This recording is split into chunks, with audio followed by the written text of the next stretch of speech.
ഈശോയിൽ പ്രിയപ്പെട്ടവരെ, ഒരിക്കൽ കൂടി നമുക്ക് ദൈവത്തിന് നന്ദി പറയാം. നാം എല്ലാവരും ഡിവൈൻ ബ്ലെസ്സിങ് എന്ന ഈ ശുശ്രൂഷയിലേക്ക് പ്രവേശിക്കുകയാണ്. ഡിവൈൻ ധ്യാന കേന്ദ്രം കർത്താവ് നൽകിയ അനുഗ്രഹമാണ്. ഓരോ ആഴ്ചയും നിരവധി കൃപകളും അനുഗ്രഹങ്ങളും ഭക്ഷിച്ച് ദൈവം അതിനെ സാക്ഷ്യം നൽകുക. കർത്താവ് തിരഞ്ഞെടുത്ത സ്ഥലത്ത് അനുഗ്രഹങ്ങൾ നിറയപ്പെടുന്നുണ്ട്. നമ്മുടെ വ്യക്തി ജീവിതങ്ങളെ ക്രമീകരിക്കുവാനും ആത്മീയതയിൽ വളരുവാനും നിത്യജീവനിലേക്ക് പ്രവേശിക്കുവാനും ഈശോ നമ്മെ ഉദ്ബോധിപ്പിക്കുക. പരിശുദ്ധ ഗ്രന്ഥത്തിൽ സുഭാഷിതങ്ങളുടെ പുസ്തകം 28-ാം അധ്യായം 8-ാം തിരുവചനം. സുഭാഷിതങ്ങൾ 28:8. പലിശയും കൊള്ളലാഭവും വഴി നേടിയ സമ്പത്ത് ദരിദ്രരോട് ദയയുള്ളവൻ്റെ കയ്യിൽ ചെന്നു ചേരും. പലിശയും കൊള്ളലാഭവും വഴി നേടിയ സമ്പത്ത് ദരിദ്രനോട് ദയയുള്ളവരുടെ കയ്യിൽ ചെന്നു ചേരും. പ്രിയപ്പെട്ടവരെ, കർത്താവിനുണ്ടായിരുന്ന ഒരു ഗുണമാണ് എല്ലാവരോടും ദയ കാണിക്കുക, കരുണ കാണിക്കുക എന്നുള്ളത്. അപ്പോൾ നമ്മുടെ ജീവിതത്തിൽ സത്യസന്ധതയുണ്ടെങ്കിലേ മറ്റുള്ളവരോട് ദയ കാണിക്കാനും കരുണ കാണിക്കാനും സാധിക്കുകയുള്ളൂ. ദരിദ്രനോട് ദയ കാണിക്കുക, കൊള്ളലാഭവും പലിശയും വഴി നേടിയ സമ്പത്ത് ഒരിക്കലും ആ വ്യക്തിക്ക് ഉപയോഗപ്പെടുത്തില്ല. അത് ദരിദ്രനോട് കരുണ കാണിക്കുന്നവൻ്റെ കൈകളിലേക്ക് കർത്താവ് കൊണ്ട് എത്തിക്കും. എന്ന് പറഞ്ഞാൽ നമ്മുടെ ജീവിതത്തിൽ വിശ്വസ്തതയില്ലാതെ സത്യസന്ധതയില്ലാതെ ജീവിക്കാൻ തുടങ്ങിക്കഴിഞ്ഞാൽ പലപ്പോഴും ദൈവത്തിൻ്റെ അനുഗ്രഹങ്ങൾ നമ്മിൽ നിന്നും അകലാനായി സാധ്യതയുണ്ട് എന്ന് തിരുവചനം ഓർമ്മിപ്പിക്കുക. അപ്പോൾ കർത്താവിൻ്റെ സന്നിധിയിൽ നമുക്ക് പ്രാർത്ഥിക്കാം. സ്വീകരിച്ച വചനങ്ങൾ, സ്വീകരിച്ചുകൊണ്ടിരിക്കുന്ന വചനങ്ങൾ, നാം വായിക്കുന്നതും പഠിക്കുന്നതുമായ വചനങ്ങളെല്ലാം അനുഗ്രഹമായി വലിയ ആത്മീയ സന്തോഷവും സമാധാനവും ഐശ്വര്യവും നൽകുന്നതായി തീരുവാൻ കർത്താവെ ഞങ്ങളെല്ലാവരെയും അനുഗ്രഹിക്കണമേ എന്ന് പ്രാർത്ഥിക്കാം. സത്യസന്ധതയിൽ വേരൂന്നിയ ഒരു ജീവിതം ജീവിക്കുവാനായി ഈശോ നമ്മെല്ലാവരെയും അനുഗ്രഹിക്കട്ടെ. Praise the Lord. ഹല്ലേലൂയ.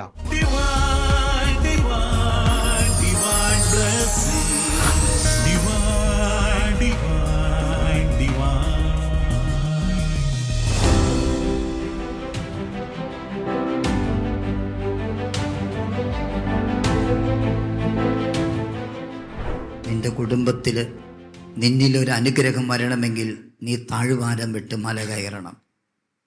അത് കുമ്പസാരമാണ്. അന്ധവിശ്വാസങ്ങൾ നിന്നിലുണ്ടോ? ദൈവത്തിൻ്റെ നാമം വെറുതെ ഉപയോഗിക്കരുത്. എന്തെങ്കിലും തമ്പുരാൻ്റെ നാമം ആവശ്യമില്ലാതെ പറഞ്ഞ് സത്യം ചെയ്തിട്ടുണ്ടോ? കർത്താവ് ദിവസം പരിശുദ്ധമായിട്ട് ആചരിക്കണം. ഞായറാഴ്ചയും മറ്റ് കടമുള്ള ദിവസങ്ങൾ പള്ളിയിൽ പോകുക. ഇതൊക്കെ മുടങ്ങിയിട്ടുണ്ടോ? അയോഗ്യതയുടെ കുർബാന സ്വീകരിച്ചിട്ടുണ്ടോ? കൂടെ സ്വീകരിക്കാവുന്ന കുമ്പസാര വിശ്വകുർബാന മുടക്കിയിട്ടുണ്ടോ? ബൈബിൾ വായന, ബൈബിള് കത്തിച്ചു കളഞ്ഞിട്ടുണ്ടോ? ബൈബിളിനെ കുറിച്ച് മോശമായി പറഞ്ഞിട്ടുണ്ടോ?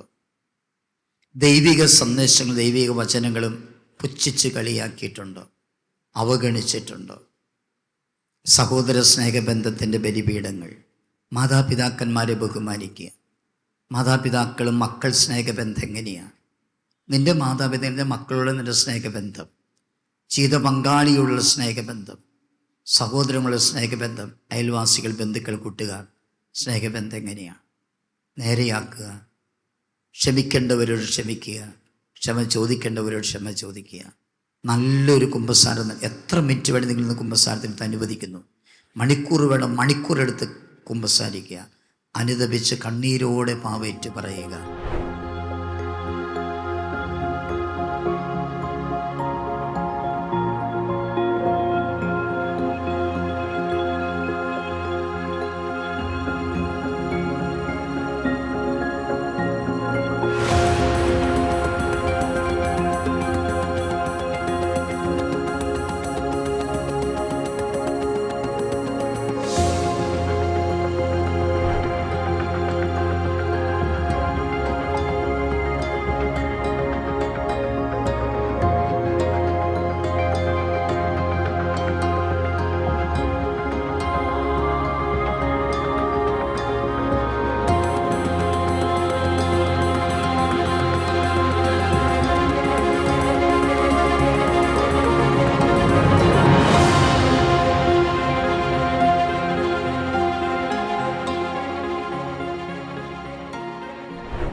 പേര് തങ്കമ്മ എബ്രാഹാം, കണ്ണൂരിൽ നിന്ന് വരുന്നു.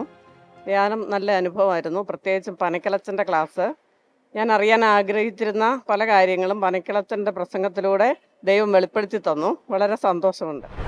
കുടുംബജീവിതത്തെക്കുറിച്ച് എഴുതപ്പെട്ടിട്ടുള്ള എല്ലാ പുസ്തകങ്ങളിലും പൊതുവായി പരാമർശിച്ചിരിക്കുന്ന ഒരു വാക്യം ഞാൻ കാണാനിടയായി. നിങ്ങൾക്കറിയാവുന്ന കാര്യമായിരിക്കാം, എങ്കിലും ഈ ക്ലാസ്സിൻ്റെ പൂർണ്ണതയ്ക്ക് വേണ്ടി ഞങ്ങൾക്ക് പറയുന്നതെന്ന് മാത്രം. അതായത് ഒരു ഭാര്യയും ഭർത്താവും തമ്മിൽ ഗൗരവമായ വഴക്കോ ഒക്കെ ഉണ്ടായാൽ രാത്രിയിൽ കിടന്നുറങ്ങുന്നതിന് മുമ്പ് അതെല്ലാം പറഞ്ഞു തീർക്കണം. പറഞ്ഞു തീർക്കാതെയാണ് നിങ്ങൾ കിടക്കുന്നതെങ്കിൽ ഭർത്താവിൻ്റെ കയ്യെങ്ങാനും ഭാര്യയുടെ കയ്യിലൊന്നും തൊട്ടാൽ മതി. അത് അവൾക്ക് അറപ്പും വെറുപ്പും ദേഷ്യവുമാണ് എന്നാണ് ആ പുസ്തകത്തിൽ എഴുതിയിരിക്കുന്നത്. പ്രിയപ്പെട്ടവരെ, ഞാൻ ആരെയും ന്യായീകരിച്ച് പറയുന്നതല്ല.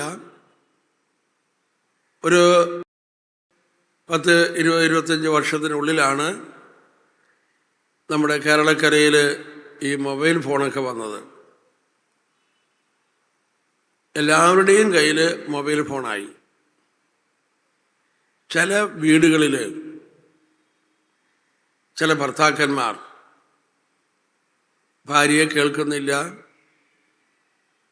ഷെയറിങ്ങിന് ഒട്ടും തന്നെ സമയം കൊടുക്കുന്നില്ല. അങ്ങനെ വരുമ്പോൾ ഒരു സ്ത്രീയെ സംബന്ധിച്ചിടത്തോളം അവളുടെ മാനസികാരോഗ്യവും ഷെയറിങ്ങിലാണ് ഇരിക്കുന്നത്. അപ്പം അങ്ങനെയുള്ള വീടുകളിലെ ചില സ്ത്രീകൾ അവരുടെ കയ്യിൽ മൊബൈൽ ഫോൺ ഇരിപ്പുണ്ട്. അത് അവർക്ക് അനിയന്ത്രിതമായ ഒരു ടെംപ്റ്റേഷനാണ്. അപ്പോൾ അവരെന്ത് ചെയ്യുന്നു? ആ മൊബൈൽ ഫോണിൽ തോണ്ടി ഒരിക്കലും മിണ്ടാൻ പാടില്ലാത്ത ചില ആളുകളുമായി മിണ്ടി ഈ കേരളക്കരയിൽ തന്നെ ചില കുടുംബങ്ങൾ നഷ്ടപ്പെട്ടു പോയിട്ടുണ്ട്.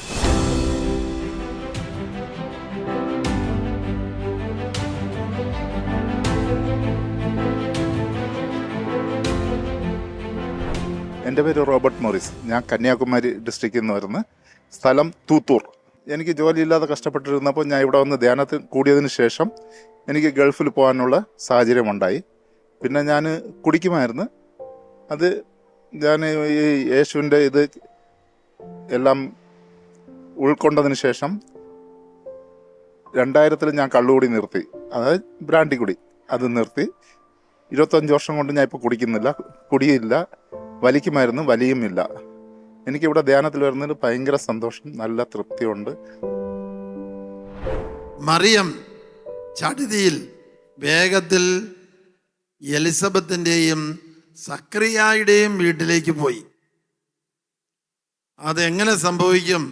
14 വയസ്സുള്ള പെൺകുട്ടി ദൂരെ യാത്ര ചെയ്ത് 3-4 ദിവസത്തെ യാത്ര ചെയ്ത് എങ്ങനെ പോകും? അതിന് ഉത്തരം നമ്മുടെ ഇവിടെ നിന്ന് പ്രസിദ്ധീകരിച്ചിരിക്കുന്ന യൗസേപ്പ് പിതാവിൻ്റെ ജീവചരിത്രം എന്ന 400 പേജുള്ള പുസ്തകത്തിൽ കൊടുത്തിട്ടുണ്ട്. യൗസേപ്പ് പിതാവിൻ്റെ ജീവചരിത്രം 2000 കൊല്ലമായിട്ടും ആരും പ്രസിദ്ധീകരിച്ചിട്ടുള്ളതല്ല. അങ്ങനെ ഏതാനും വർഷങ്ങൾക്ക് മുമ്പ് റോമിൽ ഒരു ബെനഡിക്റ്റൈൻ കന്യാസ്ത്രീക്ക് ഈ യൗസേപ്പ് പിതാവിൻ്റെ ജീവചരിത്രം മുഴുവൻ ദർശനത്തിൽ വെളിപ്പെട്ട് കിട്ടിയത് 400 പേജായിട്ട് ഇറ്റാലിയൻ ഭാഷയിൽ എഴുതി, പിന്നെ ജർമ്മൻ ഭാഷയിൽ തർജ്ജമ ചെയ്തു.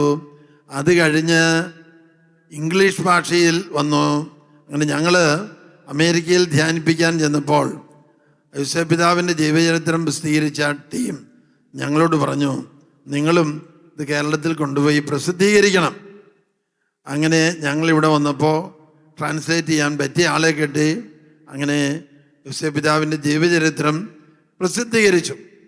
ആ ജീവചരിത്രത്തിൽ ഇപ്രകാരം കൊടുത്തിട്ടുണ്ട്: എങ്ങനെയാണ് മറിയം ഒരു 3-4 ദിവസത്തെ യാത്ര ചെയ്ത് കുന്നും മലയും കയറി എലിസബത്തിൻ്റെയും സക്രിയായുടെയും വീട്ടിൽ പോയത്?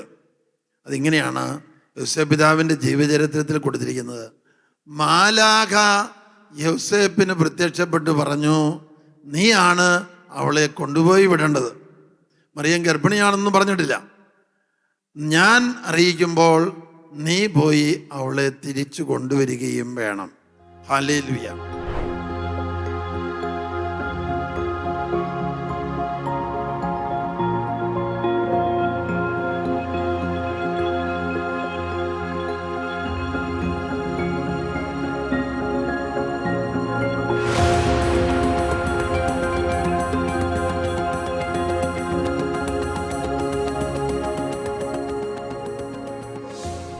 എൻ്റെ പേര് ബിജുമോൾ, കോട്ടയം ജില്ലയിൽ നിന്ന് വരുന്നു.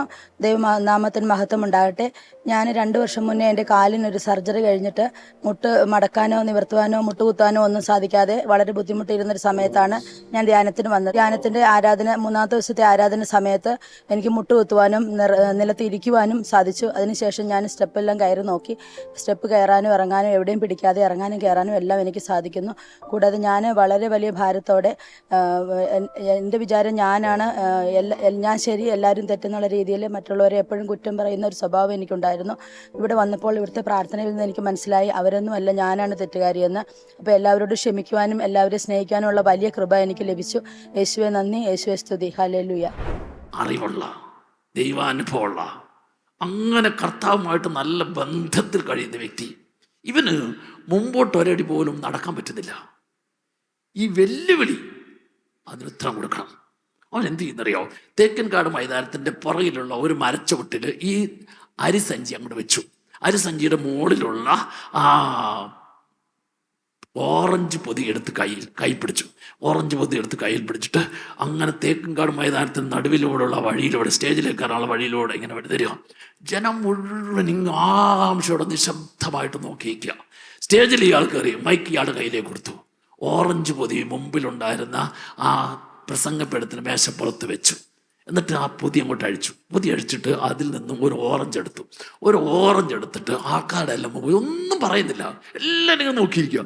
ആ ഓറഞ്ച് പൊതിയിൽ നിന്നും ഒരു ഓറഞ്ച് എടുത്തിട്ട് ആ ആൾക്കാരുടെ എല്ലാം മുമ്പാകെ വെച്ചിട്ട് ആ ഓറഞ്ച് ഇങ്ങനെ പൊളിച്ചു കഴിഞ്ഞ ശേഷം അതിൻ്റെ ഓരോ അല്ലിയും അയാൾ ഇങ്ങനെ തിന്നുകൊണ്ടിരിക്കുക.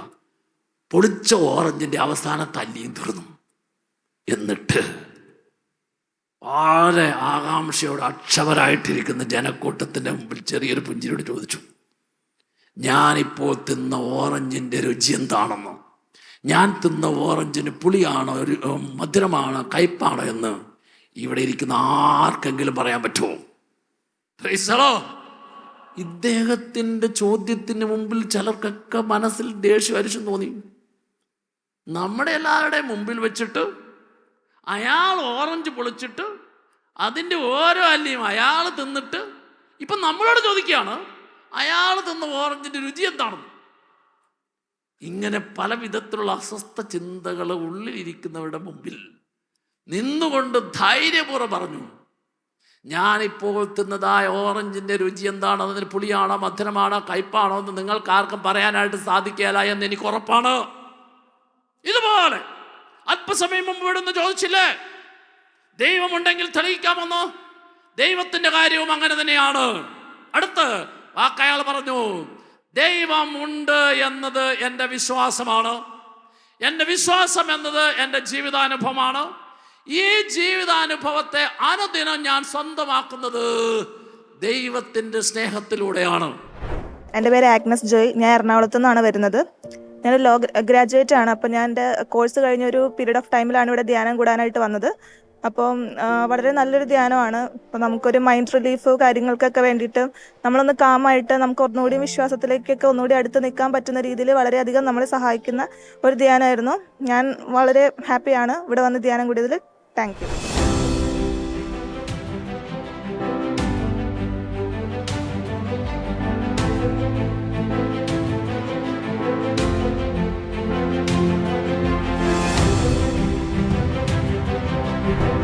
എൻ്റെ പേര് ബിജു. ഞാൻ കോട്ടയത്ത് നിന്ന് വരുന്നു. ഇതെൻ്റെ വൈഫ് പ്രീതി, മകൾ അലൻ. ഞാൻ ആദ്യമായിട്ടാണ് ഒരു ധ്യാനത്തിൽ പങ്കെടുക്കുന്നത്. ഞാൻ വളരെയധികം മാനസികമായ ബുദ്ധിമുട്ടുകളും അതുപോലെ തന്നെ ശാരീരികമായ വൈഷമ്യതകളോടെയാണ് ഈ ധ്യാനത്തിൽ പങ്കെടുത്തത്. ഇവിടെ ധ്യാന ഗുരുക്കൾ പങ്കുവെച്ച ഓരോ വചനങ്ങളും അത് എന്നോട് ഈശോ സംവേദിക്കുന്നതായിട്ട് എനിക്ക് തോന്നുന്നു. അതിൽ എനിക്ക് ഒത്തിരി മാനസികമായ ധൈര്യം, മനോബലം തരുവാൻ വേണ്ടി ഈ ധ്യാനം വളരെയധികം പ്രയോജനപ്പെട്ടു.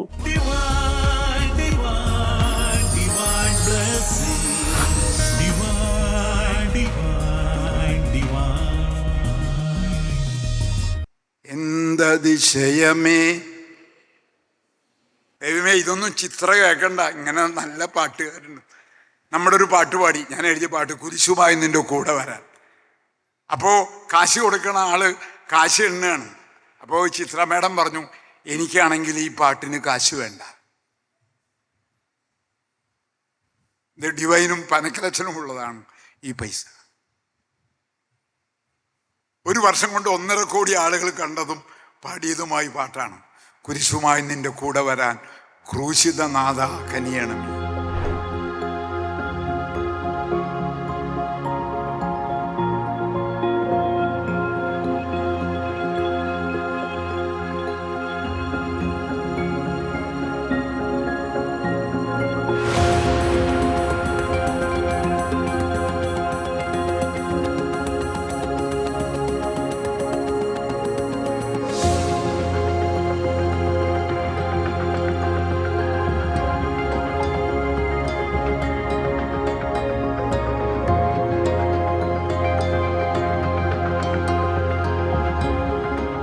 യെരമ്യാ പ്രവാചകന്റെ പുസ്തകം 32-ാം അധ്യായം 27-ാം വചനം. ഞാൻ സകല മർത്യരുടെയും ദൈവമായ കർത്താവാണ്, എനിക്ക് അസാധ്യമായി എന്തെങ്കിലുമുണ്ടോ? ദൈവം നമ്മോട് ഓരോരുത്തരോടും ചോദിക്കുന്ന ഒരു ചോദ്യമാണ്, അവിടുത്തേക്ക് അസാധ്യമായിട്ട് എന്തെങ്കിലും ഉണ്ടോ എന്ന്. അനുദിന ജീവിതത്തിൽ ഇത് എങ്ങനെ എനിക്ക് സാധ്യമാകും, എനിക്ക് ഇത് ചെയ്യുവാനായിട്ട് കഴിയുമോ എന്ന് ചിന്തിക്കുകയും സംസാരിക്കുകയും ചെയ്തുകൊണ്ട് നടക്കുന്നവരാണ് നമ്മളിൽ ഭൂരിപക്ഷം പേരും. പലതും ചെയ്യാനുള്ള ശക്തിയും കഴിവും എനിക്കില്ല എന്ന ചിന്തയോടെ ജീവിതത്തിൽ പരാജയം ഏറ്റുവാങ്ങി തോൽവിയുടെ വഴിയിലൂടെ സഞ്ചരിക്കുന്നതിലാണ് നമുക്ക് പലപ്പോഴും താല്പര്യം. എന്നാൽ ദൈവം നമ്മോട് അരുളി ചെയ്യുന്നു, ദൈവത്തിൽ ആശ്രയിക്കുന്ന ഒരു വ്യക്തിക്ക് ദൈവത്തിൻ്റെ നിരന്തരമായ സഹായവും ശക്തിയും അനുഭവിക്കാനായിട്ട് കഴിയും. ഒന്നിലും പരാജയപ്പെടാത്ത, എല്ലാം ചെയ്യാൻ കഴിവുള്ള ദൈവത്തിൽ നമ്മുടെ ശ്രദ്ധയും നമ്മുടെ താല്പര്യവും നമുക്ക് വയ്ക്കുവാൻ കഴിയുമ്പോൾ നാം പ്രതീക്ഷിക്കുന്നതിനേക്കാൾ വലിയ കാര്യങ്ങൾ ചെയ്യുന്നതിൽ നമുക്ക് വലിയ സന്തോഷം കണ്ടെത്താനും അതോടൊപ്പം അതിൽ വിജയിക്കാനും സാധിക്കും. ആകയാൽ നഷ്ടധൈര്യരാകാതെ ജീവിതത്തിൻ്റെ ദുഃഖകരമായ വേളകളിലും ശക്തി കുറഞ്ഞ വേളകളിലും ദൈവത്തിൽ ആശ്രയിച്ച് അവിടുന്ന് തരുന്ന ബലം സ്വീകരിച്ച് വിജയം വരിക്കുവാൻ നിങ്ങൾക്കേവർക്കും സാധിക്കട്ടെ എന്ന് പ്രാർത്ഥിക്കുന്നു. ദൈവം അനുഗ്രഹിക്കട്ടെ. ആമേൻ. എൻ്റെ പേര് റാണി ജോജി. ഞങ്ങൾ ഓസ്ട്രേലിയയിലാണ്. ഇപ്പോൾ ഞാൻ വെക്കേഷൻ വന്നപ്പോൾ ധ്യാനം കൂടാനായിട്ട് വന്നതാണ്. ഇതിനു മുമ്പ് ഞാൻ ധ്യാനം കൂടിയിട്ടുണ്ട്, ഒത്തിരി ദൈവാനുഗ്രഹങ്ങൾ ലഭിച്ചിട്ടുണ്ട്. ഇപ്പോഴും ഒരുപാട് വിഷമങ്ങളൊക്കെ ആയിട്ടാണ് ഞാനും വന്നത്. പക്ഷേ കർത്താവ് വളരെ ശക്തി നൽകി. എന്ത് പ്രശ്നങ്ങളുണ്ടെങ്കിലും തമ്പുരാൻ കൂടെ ഉണ്ടെന്നുള്ള ഒരു വലിയ ബോധ്യം, നീ എനിക്ക് വിലപ്പെട്ടവളും പ്രിയങ്കരയും ബഹുമാനിയുമാണ് എന്ന് തമ്പുരാൻ എന്നെ ഉറപ്പിച്ചു, വിശ്വസിപ്പിച്ചു. യേശുവേ സ്തുതി. ഗലാത്യ ലേഖനം 5:22-23 വാക്യങ്ങളിൽ നാം വായിക്കും, പരിശുദ്ധാത്മാവിൻ്റെ ഫലങ്ങൾ ഇവയാണ്. അവ സ്നേഹം, സമാധാനം, സന്തോഷം, ക്ഷമ, സൗമ്യത, വിശ്വസ്തത, ആത്മസംയമനം. ഇതാണ് പരിശുദ്ധാത്മാവിൻ്റെ ഫലങ്ങൾ.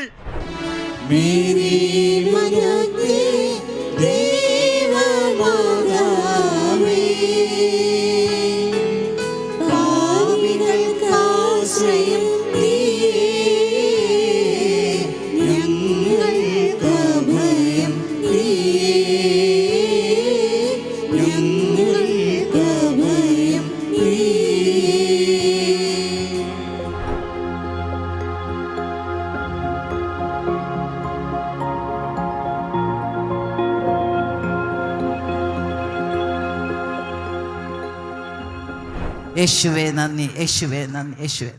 Praise the Lord. പ്രിയപ്പെട്ടവരെ, നമ്മുടെ മക്കൾക്ക് നമുക്ക് പറഞ്ഞു കൊടുക്കാൻ പറ്റുന്നുണ്ടോ? നമ്മളെക്കുറിച്ചൊന്ന് ചിന്തിച്ചു നോക്കി. 60 വയസ്സായ ഒരു ഭാര്യ, 60 വയസ്സായ ഒരു ഭർത്താവ്, ഒരു വർഷം ഒരു വചനം വെച്ച് പഠിച്ചാൽ 60 വയസ്സായ ഭാര്യയ്ക്ക് 60 വചനം കിട്ടും, 60 വയസ്സായ ഭർത്താവിന് 60 വചനം കിട്ടും. അപ്പം രണ്ടുപേരുടെയും കൂടി എത്രയായി? 60 60 120. കണക്ക് ശരിയല്ലേ? 120 വചനം കിട്ടും. ഒരു വീട്ടിൽ അപ്പനും അമ്മയും ചേർന്ന് 120 വചനം ആ മക്കൾക്ക് പകർന്നു കൊടുത്താലോ? Praise the Lord. എൻ്റെ പേര് ഷേർലി. ഞാൻ കൊല്ലത്ത് നിന്ന് വരുന്നു. വീട്ടിലെ പല സാഹചര്യം കൊണ്ട് മാനസികമായിട്ട് പ്രയാസപ്പെട്ട് ഹൃദയം പൊട്ടുന്ന ആ വേദനയായിട്ടാണ് ഇവിടെ കടന്നു വന്നത്. പക്ഷേ ഇവിടെ കടന്നു വന്നു കഴിഞ്ഞ് ഇവിടുത്തെ സ്തുതിപ്പും ആരാധനയും എല്ലാം കൂടിക്കഴിഞ്ഞപ്പോഴത്തേന് മനസ്സിൻ്റെ ആ ഭാരം എല്ലാം വിട്ടുപോയി. നമ്മളെ താങ്ങി നിർത്തുന്ന ഒരു ഈശോ ഉണ്ട് നമ്മുടെ കൂടെ, ഓരോ സാഹചര്യത്തിലും ഉണ്ടെന്നുള്ള തിരിച്ചറിവ് നമുക്ക് തന്ന് കൂടുതൽ വിശുദ്ധിയോടെ ജീവിക്കുവാനും ഈശോയോടൊപ്പം ചേർന്ന് നിത്യസമ്മാനത്തിനായി ഒരുങ്ങി ജീവിക്കുവാൻ വേണ്ട വലിയൊരു അഭിഷേകം തന്ന് ദൈവം അനുഗ്രഹിച്ചു.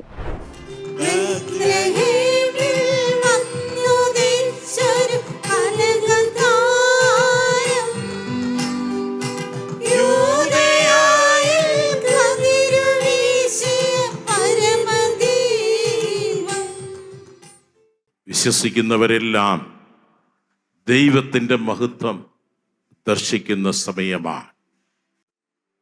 വിശ്വാസത്തിൻ്റെ കണ്ണുകളിൽ, ആന്തരിക നയനങ്ങളിൽ നമുക്ക് ഈശോയെ നോക്കാം. അവനെ നോക്കിയവർ പ്രകാശിതരായി. നമ്മളെല്ലാവരും പ്രകാശിതരാകുന്ന സമയമാണിത്. എൻ്റെ ജീവിതത്തിൻ്റെ വഴിത്തിരിവാണിത്. ഞാനാകെ മാറുന്ന സമയമാണ്. മഹത്വത്തിൽ നിന്നും മഹത്വത്തിലേക്ക്, തേജസ്സിൽ നിന്നും തേജസ്സിലേക്ക് അവൻ്റെ കൃപയാൽ നാം രൂപാന്തരപ്പെടുന്നു. ഒരിക്കൽ യേശു ജെറീക്കോയിലൂടെ കടന്നു പോകുമ്പോൾ തീമിയോസിൻ്റെ പുത്രനായ ബർത്തിമിയോസ് എന്ന അന്ധയാചകൻ വഴിയരികിലിരുന്നിരുന്നു. യേശു കടന്നു പോകുന്നെന്നറിഞ്ഞപ്പോൾ അവൻ തൻ്റെ ശക്തി മുഴുവനെടുത്ത് വലിയ ഉച്ചത്തിൽ നിളിച്ചു, ദാവീദിന്റെ പുത്ര യേശുവേ, എന്നിൽ കനിയണമേ. രണ്ട് കരങ്ങളും ഉയർത്തിപ്പിടിക്കാം. യേശുവേ എന്ന് വിളിച്ചോ. യേശുവേ, യേശുവേ, യേശുവേ,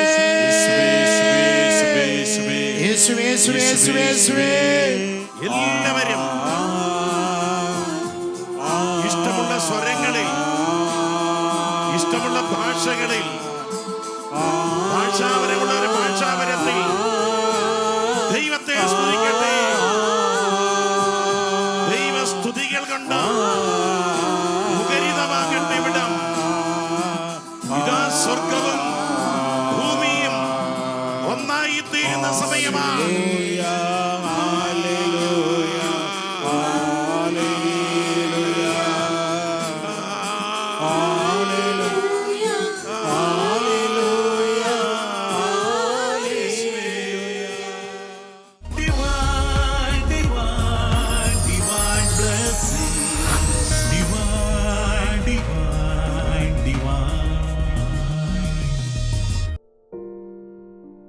ഈശോയിൽ ഏറ്റവും സ്നേഹമുള്ള സഹോദരി സഹോദരന്മാരെ, ഡിവൈൻ ധ്യാന കേന്ദ്രത്തിൽ ഈ ആഴ്ചയിൽ ധ്യാനത്തിൽ കൂടി, ഈ ധ്യാനത്തിലൂടെ ദൈവം വ്യത്യസ്തമായിട്ടുള്ള അനുഗ്രഹങ്ങൾ നൽകി, നന്മകൾ നൽകി, നല്ല കുമ്പസാരം നടത്താനായിട്ട് സാധിച്ചു.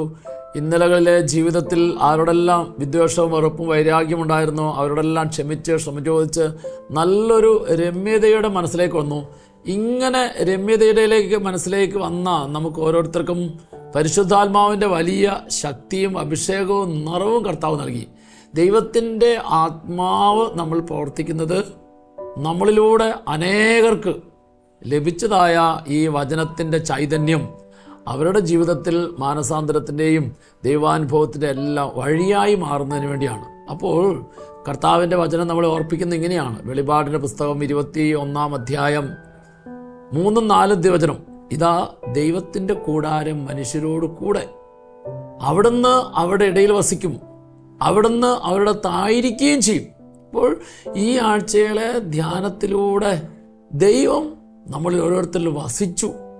അങ്ങനെ ദൈവത്തിൻ്റെ കൂടാരം നമ്മളോട് കൂടെയായി. ദൈവത്തിൻ്റെ കൂടാരം എന്ന് പറയുമ്പോൾ പിതാവും പുത്രനും പരിശുദ്ധാത്മാവുമായ ത്രിയേക ദൈവത്തിൻ്റെ സ്നേഹത്തിൻ്റെ ശക്തി, വചനത്തിൻ്റെ നിറവ്, പരിശുദ്ധാത്മാവിൻ്റെ അഭിഷേകം നമ്മുടെ കൂടെയായി. ഇനി ഈ നമ്മളിലൂടെ അനേകർക്ക് ദൈവത്തിൻ്റെ സന്നിധിയിലേക്ക് ഇനിയുള്ള ഓരോ ആഴ്ചയിലും അനേകർ നിങ്ങളിലൂടെ ഡിവൈൻ ധ്യാന കേന്ദ്രത്തിലേക്ക് വചനം കേൾക്കാൻ കടന്നു വരണം. അങ്ങനെ വചനം കേൾക്കാനായിട്ട് കടന്നു വരുമ്പോൾ നിങ്ങൾക്ക് അതുവഴിയായിട്ട് കൂടുതൽ ദൈവാനുഗ്രഹം ലഭിക്കും. 4-ാമത്തെ വചനം പറയുന്നതാണ്, ഇനിമേൽ ദുഃഖമോ മുറവിളിയോ വേദനയോ ഉണ്ടായിരിക്കില്ല, പഴയതെല്ലാം കടന്നുപോയി. അതെ, ഡിവൈൻ ധ്യാന കേന്ദ്രത്തിൽ ഓരോ ആഴ്ചയിലും ധ്യാനം കൂടി തിരിച്ചു പോകുന്ന ഓരോ വ്യക്തികൾക്കും അവിടെ കഴിഞ്ഞ നാളുകളിലെ ജീവിതത്തിലുള്ള എല്ലാം മാറി അവരെ കർത്താവ് പുതിയ വ്യക്തിയാക്കി മാറ്റി. അങ്ങനെ പുതിയ വ്യക്തിയായി മാറുന്ന നിങ്ങളിലൂടെ ഇനി ഓരോ ആഴ്ചയിലും അനേകർ ഈ ധ്യാനമന്ദിരത്തിലേക്ക് വചനം കേൾക്കാനായിട്ട് കടന്നു വരണം. അങ്ങനെ കടന്നു വരുവാൻ വേണ്ടി നമുക്ക് ഓരോരുത്തർക്കും പ്രത്യേകമായിട്ടും പ്രവർത്തിക്കാം. നിങ്ങളുടെ പ്രവർത്തനത്തിലൂടെ, നിങ്ങളുടെ സാക്ഷ്യത്തിലൂടെ അനേകരെ കർത്താവിൻ്റെ സന്നിധിയിലേക്ക് ആനയിക്കുവാനായിട്ട് കർത്താവിൻ്റെ കരങ്ങളിലെ ശക്തമായ ഉപകരണമായി നിങ്ങൾ ഓരോരുത്തരും മാറട്ടെ എന്ന് പ്രത്യേകമായിട്ട് ആഗ്രഹിക്കുകയും പ്രാർത്ഥിക്കുകയും ചെയ്യുന്നു. അതിനുള്ള എല്ലാ അവസരവും ദൈവം നിങ്ങൾക്ക് തരും, ഇപ്പോഴും എപ്പോഴും എന്നേക്കും. ആമേൻ.